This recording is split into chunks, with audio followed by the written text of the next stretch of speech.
A few years back, I bit the bullet and left my cushy 9 to 5 to open my food dream. It was a chance encounter with a Belgian patisserie that changed everything for me. It's our chance to hatch our plan B out of the corporate life. Arriba! Because I love food. Now I'm sharing my favourite recipes and searching for other passionate people to tell me their stories. In tonight's episode, we meet with a successful food blogger, a passionate farmer with a difference, a Latin chef putting Brazilian fusion food on the map, and I make a few party dips.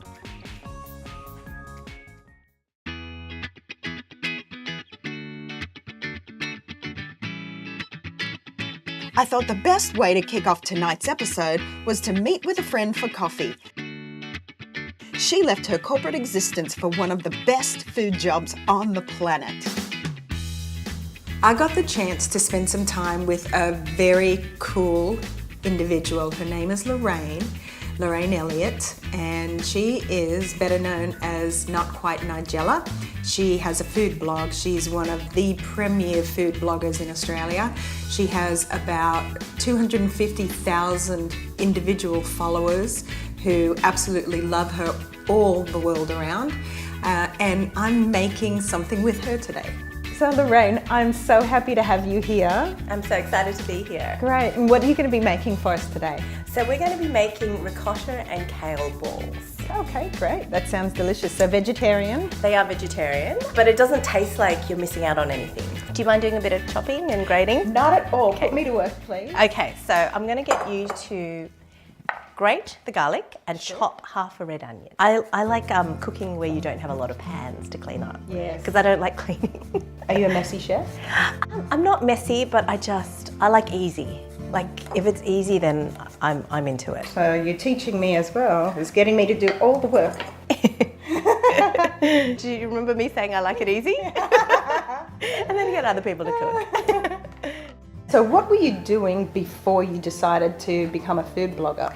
Well, I had a corporate job as a media strategist, and I thought it was fine, and I thought I liked it, but then I got to a point where I was doing it and I thought, oh, I've got to do this for another 30, 40 years, oh my God.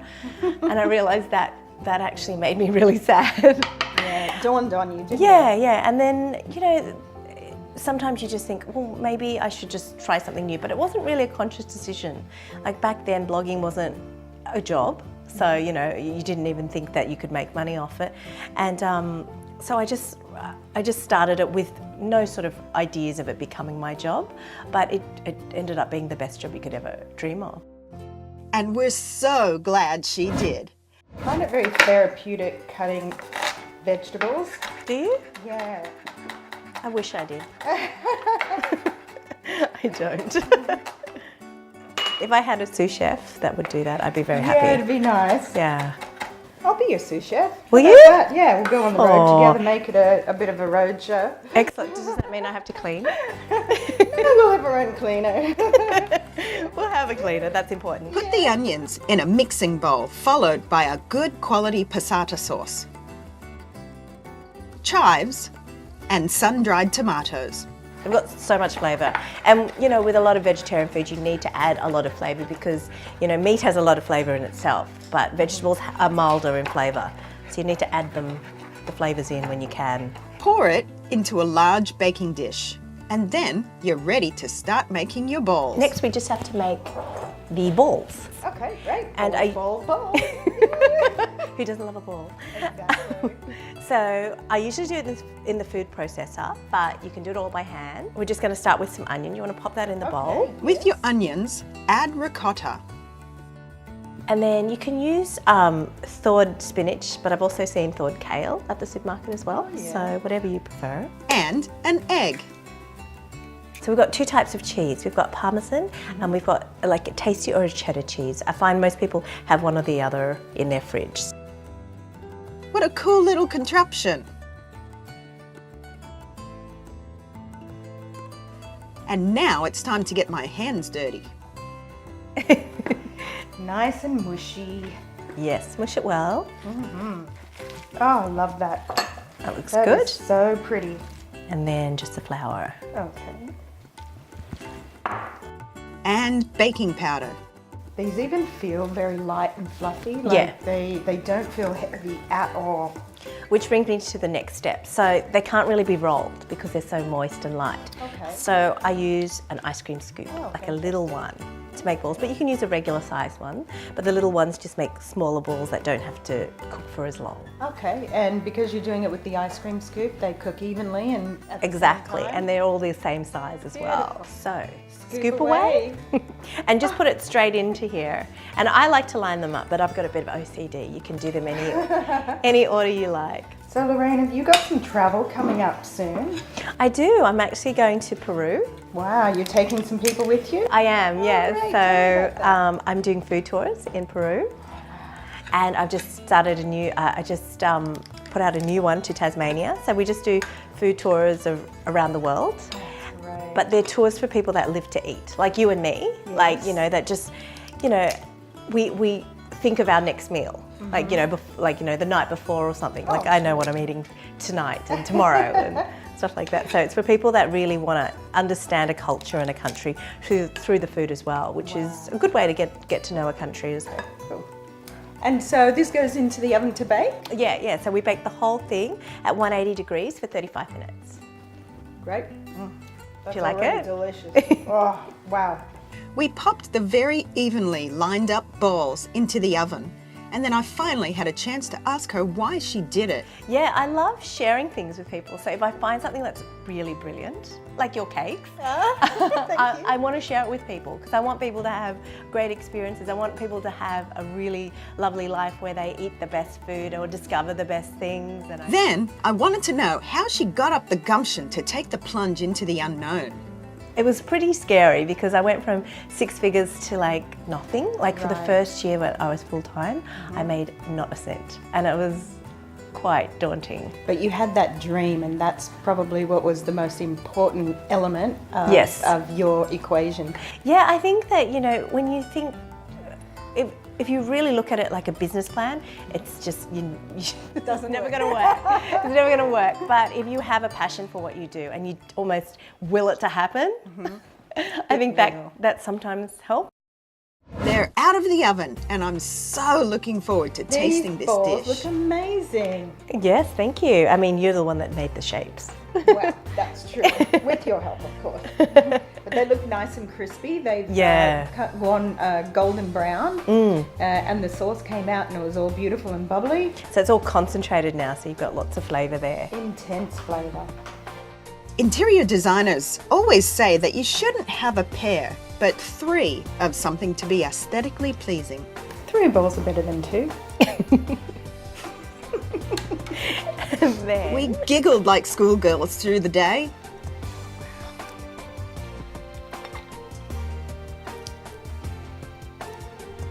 Do you like it? So they're soft inside but crispy on the outside. Yeah, they're beautiful and light. And I had an absolute ball with Lorraine. Excuse the pun. It is. I've been making salsa for many years. It's my go-to dip when we have guests over. It's a gluten-free, fat and sugar-free. You could say it's a guilt-free choice to have with a crudité platter or corn chips. Dice a few juicy, ripe tomatoes. Fresh is the only way to go in this one. Add finely diced red onion, chopped garlic, and I love to smash it with some salt for friction. Slice a cheek of lime. It's easier to squeeze than a lime quarter. Try it. Sliced jalapeno, chopped cilantro. Gently combine your freshness and garnish with the beautiful leafy presence of cilantro. So now it's on to my main feature, the cilantro salsa. It's so quick, you just throw everything in all at once, you whiz it up, and you season to taste. It's fantastic. Add 2 bunches of cilantro, half a diced red onion, a squeeze of cheeky lime cheek, smashed garlic cloves, salt and pepper, jalapeno pepper,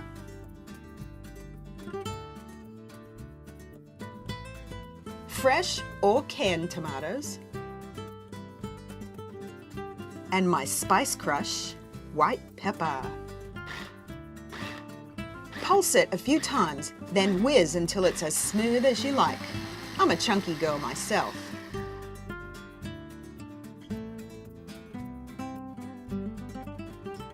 That looks absolutely amazing. Beautiful colour, that green of nature. Just, it's going to be delicious.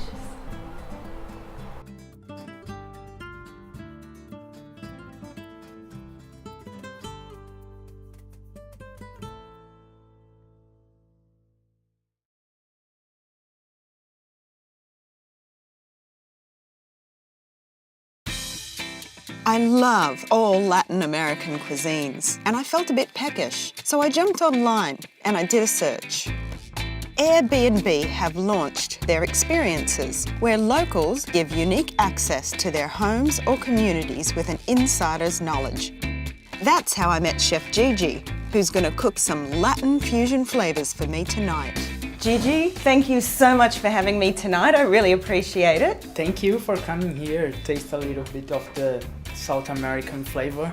What are you going to be making for me today? In Brazil, we call this dish baião de dois. It's a dish that they mix beans and rice together with many kinds of variations around Brazil. This is a dish from the northeast of Brazil. And we got right to it. I love helping in the kitchen, so Gigi put me straight to work. Put a big slab of butter in your pan, and when it's sizzling, put in some diced bacon. We just want to cook a little bit, Okay. release some flavor in the pan. Sweat it out. Yeah. Those are three things that are my favourite things: bacon, beans and rice. So you came to the right Word, place. for sure. Scoop out the bacon, leaving the butter and flavour in the pan. Don't worry, we'll add it back in at the end. We're gonna cook the risotto and then we finish with the bacon again. Add your diced red onions. And in between cooking, I asked him to tell me a little bit about My himself. background is Portuguese, Italian, and my grandma is from Paraguay. Oh, wow. It's a crazy mix. A great mix. Yeah. Add the classic rice for a risotto, the arborio rice. It's a short grain, high starch rice which guarantees a really creamy risotto.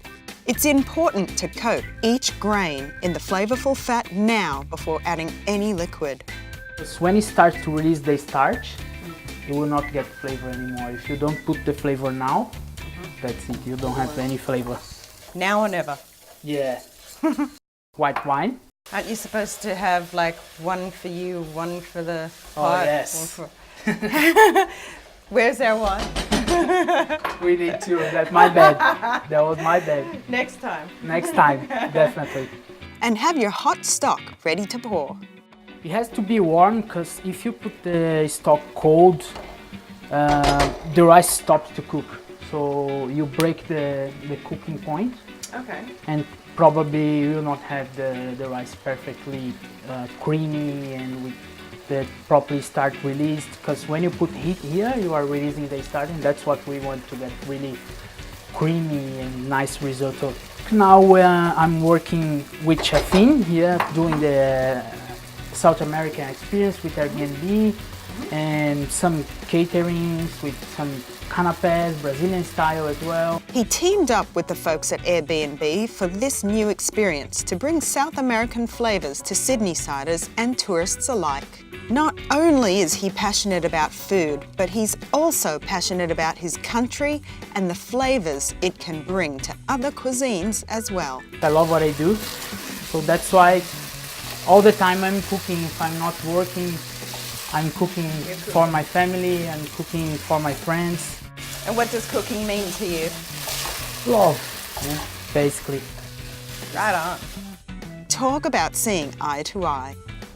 Probably we're gonna need to repeat this process with the stock 2 or 3 times more to get there. Wow. As you know, risotto takes patience. additions, 2 to 3 additions. It depends of the rice. Some rice they have more starch than other ones, so they take a bit longer to cook. In this case, it cooks really fast. This rice is helping us today. I had never seen these before and had to ask him what they were. They're amazing. Here they call kiss pepper. In Brazil, we call pimenta biquinho. Pimento biquinho. Pimenta biquinho. Biquinho. Yeah. Tiny pepper. Yeah, like tiny pepper. Next, we add the tiny peppers, squishing some to release their pickled flavour and keeping some whole for texture. Add your bacon back in. I'm gonna put just a little of this leek. I don't cook the leek. I want this flavor of leek as well in the middle of the risotto. We can turn off the pan. Now for the halloumi. The beans. That's the perfect combination, baião de dois. And of course, to finish the risotto, as a good Italian, you need Parmesan cheese and lots of butter. Oh wow. So we use half of the butter at the beginning of the process, and now we put all the other butter. Okay. Lovely. Then we add the cheese. Add more stock if needed. Now we add the coriander at the last to give some more Brazilian flavor. Yum. And salt to taste.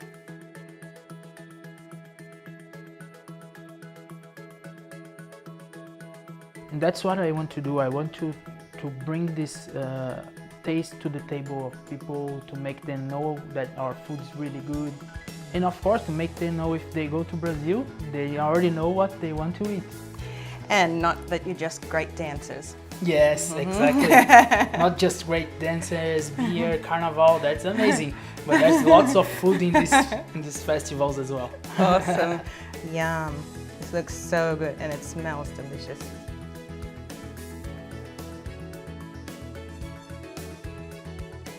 And I went home happy and full too. Very creamy with this kind of vinaigrette at the end. It just popped in my mouth. Exactly. That's definitely, yeah, that's beautiful.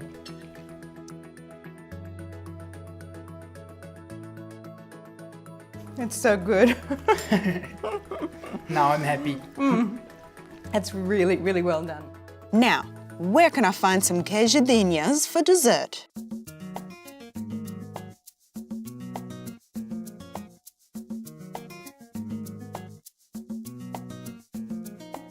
Now, if I had never seen an avocado before, I would think it was a dinosaur egg. What with the rough, leathery skin, bumps all over the surface, pretty heavy in nature.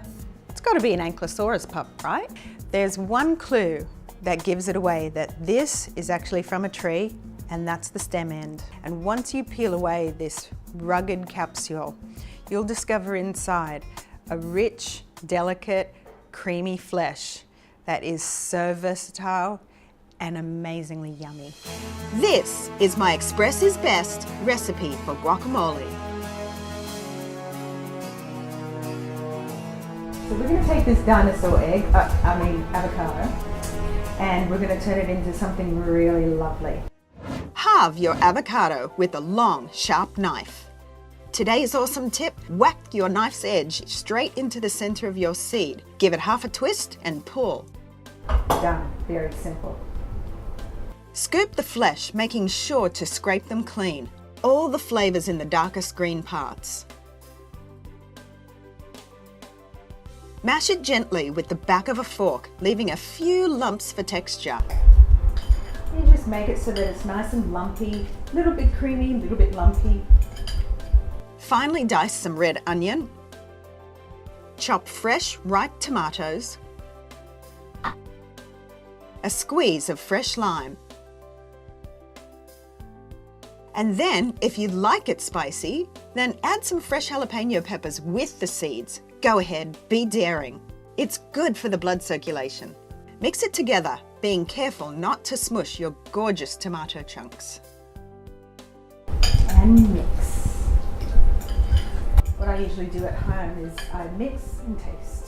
Mix and taste. Mix and taste. Taste, taste, taste. And then the bowl is all gone and I don't have any for my guests. garnish with cilantro, and load up your corn chips.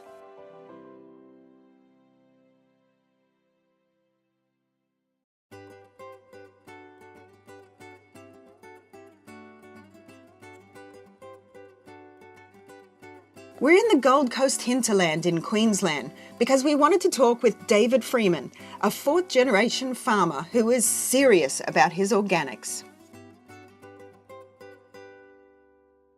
Hi David, how are you? Nice to see you. Nice to see you too. It looks amazing. Yeah, it's not bad. David was kind enough to lend me his father's hat, and I did my best to hold on to it. It's windy up here. So my great-great-uncle, this man, Arthur Freeman, who was exporting bananas from Fiji, he'd heard about this experimental plot of bananas grown from 1912, and so he came out here, found this, bought 365 acres, developed the land, and then in the 1920s, 1930s, 1940s, this farm used to produce 2.5 million kilograms of bananas a year. I asked David, what did he do before he decided to come back to his farming roots? Well, I actually studied agriculture, and then I came back to the farm for a year, and then I studied law, unfortunately. But I always had this in my heart that I wanted to come back. I'm the fourth generation, the farm's 102 years old. I just said it's my destiny and my calling. David grows such variety of organic, tropical and subtropical fruits, like bananas, avocados and stone fruit, and over 20 different vegetables, herbs and coffee.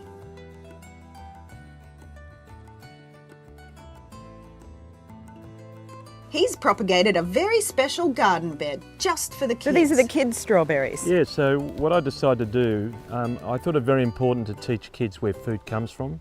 So I've set up these two community beds for children so they can have their own free organic strawberry plant. What a great idea. Yeah, and so each kid then has got their own strawberry plant and they can come up every weekend and pick their own strawberry.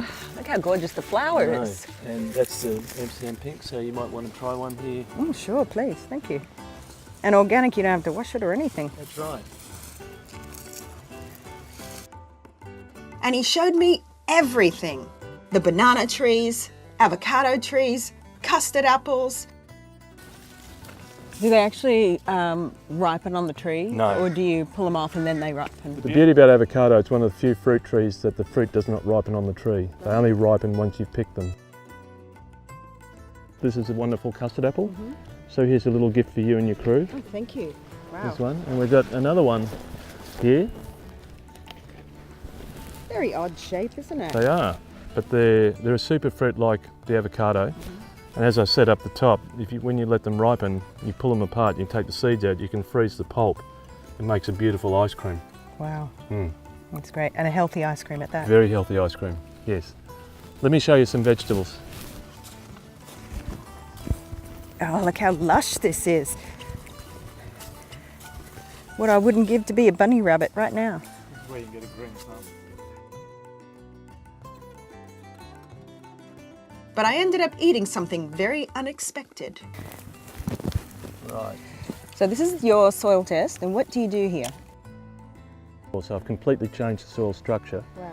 And when I speak to my nutritionist friend, she says a little bit of soil in the gut is good for you. So this is my weekly medicine. Really?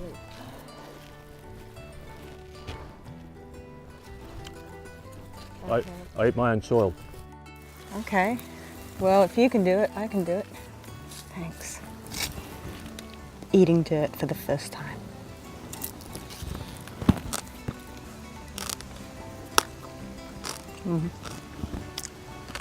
Oh! I just ate dirt for the first time as an adult, and here's a cute little worm. As a parting gift, David gave me a beautiful lettuce on the one condition that I return his father's hat. Today was amazing for a couple of reasons. I thought I was coming here just to learn about a farm with avocados and bananas. Yet what I actually found out was about health, nutrition, organic farming, soil. It's amazing, just all of the things that David considers when he's farming this land. It's not just about the fruit and vegetable, it's the whole lifestyle, it's his happiness, and it's definitely his passion.